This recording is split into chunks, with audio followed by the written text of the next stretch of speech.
Chers compatriotes, bonjour.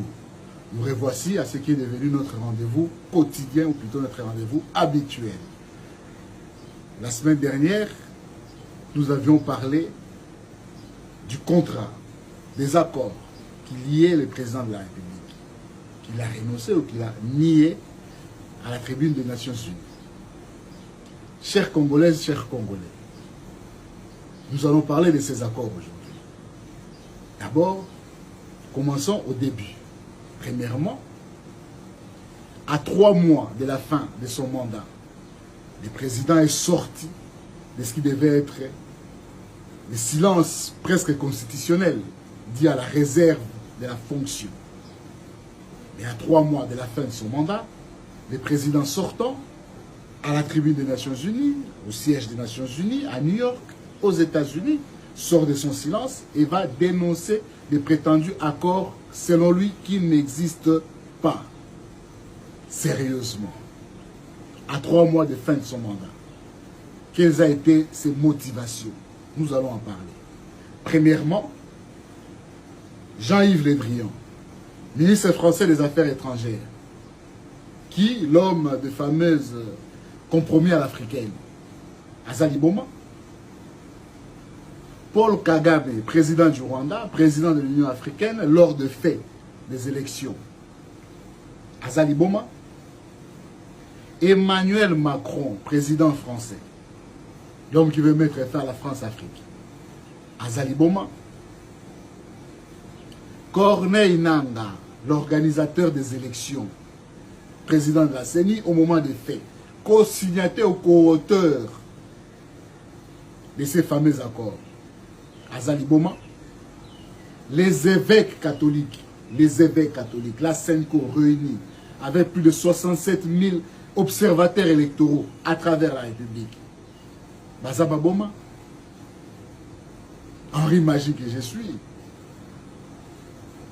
Henri Magie, responsable monitoring de 127 000 témoins du candidat Chadari. Nazali Boma, chers compatriotes, Congolaises et Congolais, le président sortant est bel et bien définitivement sortant.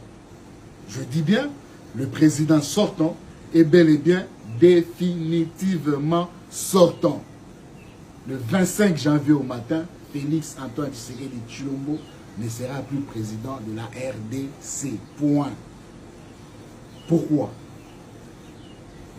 Le type est lié par 2 accords. 2. Premièrement, c'est lui signé avec la EAC. Thibaut Romon a présence, il y a des militaires, il y a EAC, dans l'Est. Ils sont là pour faire respecter ces accords.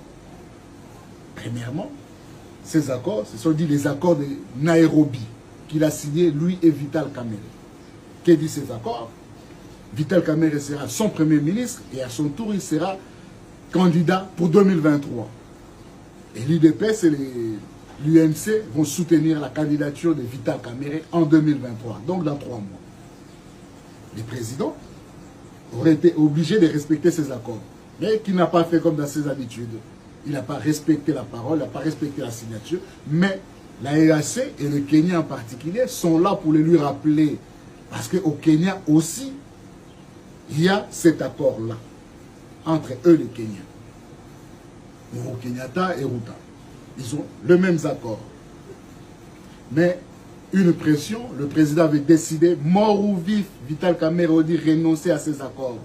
Ils ont mis la pression qu'ils ont mis sur Vital Kamerhe, les 20 ans de prison que vous vous souvenez tous, où Vital a passé que 6 mois, et après, ils ont renégocié les termes de l'accord. Bon, Vital Kamerhe n'est pas Joseph Kabila. C'est ça la différence. L'homme de Kingakati est le fils de Laurent Désiré Kabila. Né dans un maquis, soldat en arabe, il n'est pas prêt à se laisser berner, ou à se laisser faire, ni à se laisser chanter. Le président lié par un 2e accord, c'est lui dit de Kingakati. Celle qui le met pieds et mains liés. Que dit cet accord? Félix, que dit cet accord? Félix Antoine Tshisekedi Tshilombo n'effectuera qu'un seul et unique mandat. Un seul, pas deux. Congolaises et Congolais, nous devons avoir de nouveaux hommes politiques et femmes politiques. Ceux pour qui la vérité, rien que la vérité, est au-delà de tout. Les hommes intègres, comme les Burkinabés, les pays des hommes intègres, dont je tiens ici d'ailleurs à saluer la bravoure du capitaine Traoré. Nous devons être comme les Burkinabés, les hommes intègres. Le Congo a besoin de ce genre de politiciens. Ceux qui ne renoncent pas à leurs paroles. Ceux qui ne s'engagent pas pour rien. Ceux qui ne bradent pas les intérêts de la République contre un deuxième mandat. Écoutez-moi bien, je me répète. Félix Antoine Tshisekedi Tshilombo est bel et bien président sortant, alors définitivement sortant de la RDC. Deuxième mandat, Yet. Il parle de négociation. Joseph Kabila demande à négocier pour un glissement. Faux. Kabila a refusé catégoriquement de discuter quoi que ce soit avec un homme qui ne tient pas parole. Ils ont utilisé les services du pape pour faire approcher Joseph Kabila de Félix Antoine Tshisekedi Tshilombo. La réponse de l'homme de Kinakati est d'abord respectons les premiers accords et on en signera un deuxième. Ils ont fait venir ici Eyadema lors de l'ouverture de la francophonie pour approcher l'homme de Kinakati. Sa réponse est restée catégorique. Respectons d'abord les accords signés. Et après, on parlera des autres accords. En Angola, à un même moment, on lui a répété la même chose. En Afrique du Sud, la SADC lui a répété la même chose, l'EAC la même chose, l'Union africaine la même chose. Et à New York, la communauté internationale, la France en tête, leur rappelé la même chose. De respecter la parole donnée, le compromis à l'africaine doit être respecté. Monsieur Tshisekedi, vous ne serez plus candidat pour un deuxième mandat. Les présidents sortants, définitivement sortants de la RDC, avaient mis en place un plan B, celui de l'insécurité. Mettre les Congolaises et les Congolais que nous sommes dans l'insécurité pour pouvoir glisser, faire appliquer l'article 70 de la Constitution et rester comme ça indéfiniment au pouvoir tant que la situation sécuritaire restera dans le chaos. Le président a négocié avec les M23. Il a ressuscité ces groupes rebelles, terroristes du M23, en accord avec Kagame, qui aujourd'hui lui pète au visage. Il n'a pas respecté l'accord avec Bosco Tanganda et son compère de cellule ad hoc de la présidence de la République, Thomas Lubanga.